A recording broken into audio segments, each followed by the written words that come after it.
Madam, मला तुम्हाला प्रश्न विचारायला आवडेल की तुमच्या या उद्योजकी प्रवासाची सुरुवात कशी झाली आणि मसाले आणि डिहायड्रेट भाज्यांचा अभ्यास करण्यामागची तुमची प्रेरणा काय होती?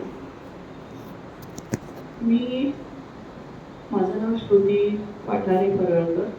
मी कल्याणची आहे लग्नाअगोदरचं, आणि माझ्या घरात सगळेच हे बिझनेसमधले आहेत. कल्याणला पाठारे नर्सरी ही फेमस आहे आणि माझ्या अंगातच मुळातच रक्त बिझनेसचं आहे.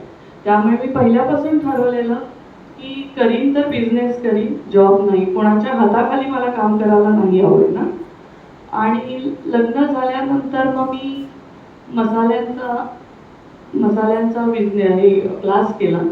त्याच्यानंतर मग मी मार्केट सर्च केलं, बघितलं तर मसाल्यांमध्ये प्रिझर्वेटिव्ह असतं किंवा स्मेल येण्यासाठी इसेन्स यूज केलेलं जातं, किंवा हळदीमध्ये पण तांदळाची पावडर मिक्स केली जाते. तेव्हा मी ते ऐकल्यावर शॉक झाली आणि तेव्हापासून मग मी मसाल्यांचं बिझनेस तर केलं. आणि सुरुवात कशी करायची, तर माझे वडील महेंद्र पाठारे यांनी मला सांगितलं की तू आधी 4-5 किलो तुझा मसाला असाच आहे, पण लोकांना तू सॅम्पल घे.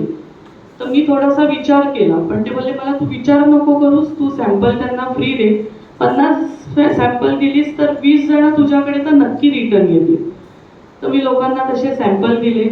त्याच्यानंतर माझा भाऊ श्रेयस पाठारे यांनी मला सपोर्ट केला की जे हॉटेल्सवाल्यांसाठी जे सेल्फ होते त्यांना सॅम्पल देऊन त्यांना हॉटेल्स माझ्याकडे एक होतं कल्याणचं, असं करून माझे 8 हॉटेल्स झाले.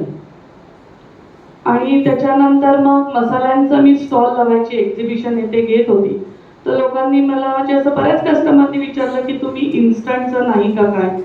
तर मग मी या गोष्टीवर विचार केला आणि मग नंतर डिहायड्रेटचा मी क्लास केला. डिहायड्रेटचा क्लास करून मग विचार केला कसा काय करायचं याच्यातून. ते एक एक पदार्थ मी याच्यातून करून गेले. त्यामुळे मग मला डिहायड्रेटच्या याच्यातून सुचलं.